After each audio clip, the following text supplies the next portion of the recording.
It was Eve Edgarton. And she did look funny. Not especially funny, but just plain, everyday little Eve Edgarton. Funny in a shabby old English trapping suit, with a knapsack slung askew across one shoulder, a faded alpine hat yanked down across her eyes, and one steel-wristed little hand dragging a mountain laurel bush almost as big as herself. Close behind her followed her father, equally shabby, his shapeless pockets fairly bulging with rocks, a battered tin botany kit in one hand, a dingy black camera box in the other. Impulsively Barton started out to meet them, but just a step from the threshold of the piazza door he sensed for the first time the long line of smokers watching the two figures grinningly above their puffy brown pipes and cigars. "What is it?" called one smoker to another. "Moving day in Jungle Town?" "Ha, ha, ha!" tittered the whole line of smokers. "Ha, ha, ha, ha!" So because he belonged not so much to the type of person that can't stand having its friends laughed at, as to the type that can't stand having friends who are liable to be laughed at, Barton changed his mind quite precipitately about identifying himself at that particular moment with the Edgarton family, and whirled back instead to the writing room. There, by the aid of the hotel clerk and two bell boys, and three new blotters, and a different pen, and an entirely fresh bottle of ink, and just exactly the right sized, the right tinted sort of letter paper, he concocted a perfectly charming note to little Eve Edgarton, a note full of compliment, of gratitude, of sincere appreciation, reiterating even once more his persistent intention of rendering her somewhere, sometime, a really significant service. Whereupon, thus duly relieved of his truly honest effort at self-expression, he went back again to his own kind, to the prattling, the well-groomed, the ultra-fashionables of both mind and body. And there on the shining tennis courts and the soft golf greens, through the late yellow afternoon and the first gray thread of twilight, the old sickening ennui came creeping back to his senses, warring chaotically there with the natural nervous reaction of his recent adventure, till just out of sheer morbid unrest, as soon as the flower-scented candle-lighted dinner hour was over, he went stalking round and round the interminable piazzas, hunting in every dark corner for Mr. Edgarton and his daughter.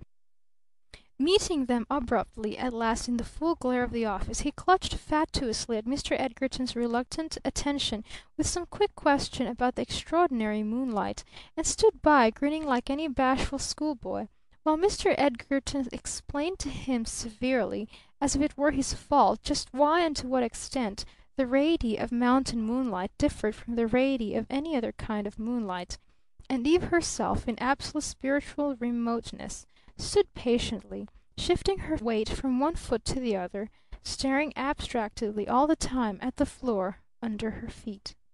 Right into the midst of this instructive discourse broke one of Barton's men friends with a sharp jog of his elbow and a brief apologetic nod to the Edgartons. "Oh, I say, Barton!" cried the newcomer breathlessly.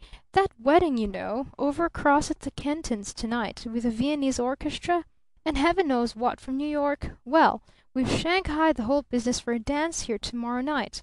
Music, flowers, palms, catering, everything. It's going to be the biggest little dancing party that this slice of North American scenery ever saw, and—" Slowly little Eve Edgarton lifted her great solemn eyes to the newcomer's face. "A party?" she drawled. "A dancing party, you mean? A real Christian dancing party?"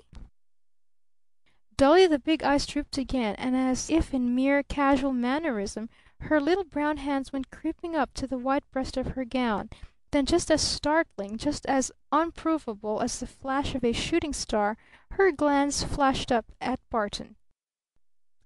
"Oh!" gasped little Eve Edgarton. "Oh!" said Barton. Astoundingly in his ears bells seemed suddenly to be ringing. His head was awhirl, his pulses fairly pounding with the weird quixotic purport of his impulse. "Miss Edgarton," he began.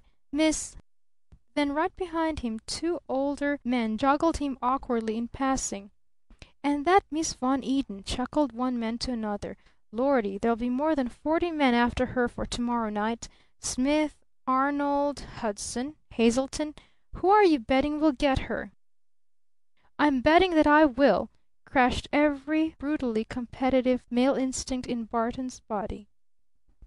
Impetuously he broke away from the Edgartons and darted off to find Miss Von Eaton before Smith, Arnold, Hudson, Hazelton, or any other man should find her. So he sent little Eve Edgarton a great gorgeous box of candy instead, wonderful candy, pounds and pounds of it, fine fluted chocolates, and pink rose bonbons, and fat sugared violets, and all sorts of tin foiled mysteries of fruit and spice.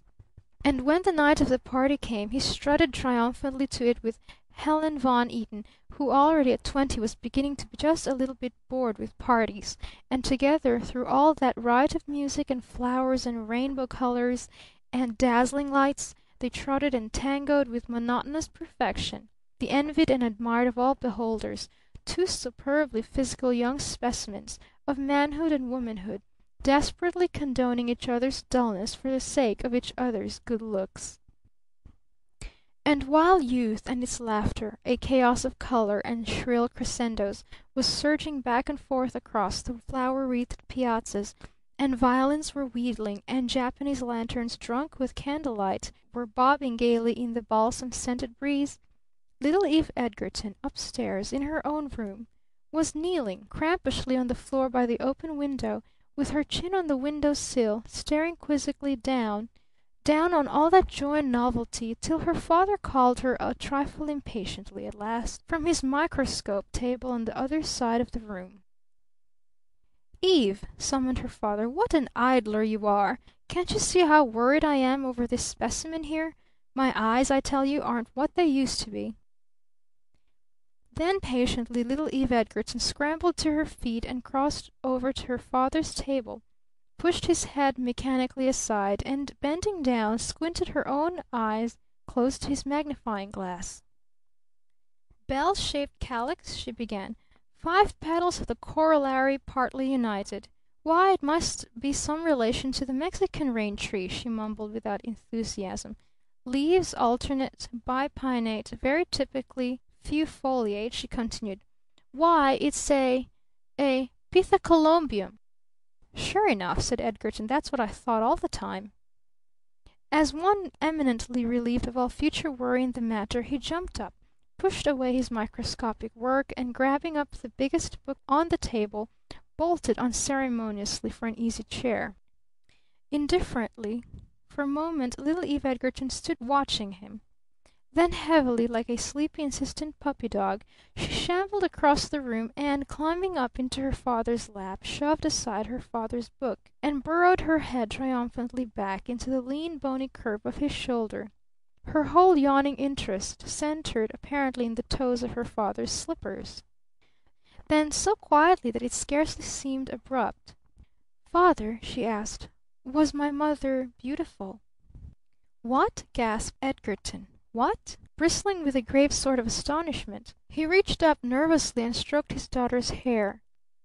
"Your mother," he winced, "your mother was, to me, the most beautiful woman that ever lived. Such expression," he glowed. "Such fire, but of such a spiritual modesty, of such a physical delicacy. Like a rose," he mused. "Like a rose that should refuse to bloom for any but the hand that gathered it." Languorously from some good practical pocket little Eve Edgarton extracted a much befrilled chocolate bonbon and sat there munching it with extreme thoughtfulness. Then, "Father," she whispered, "I wish I was like Mother." "Why?" asked Edgarton, wincing. "Because Mother's dead," she answered simply. Noisily, like an overconscious throat, the tiny traveling clock on the mantelpiece began to swallow its moments. 1 moment, 2 moments, 3, 4, 5, 6 moments, 7 moments, on, gutturally, laboriously, 13, 14, 15, even 20, with the girl still nibbling at her chocolate and the man still staring off into space, with that strange little whimper of pain between his pale, shrewd eyes.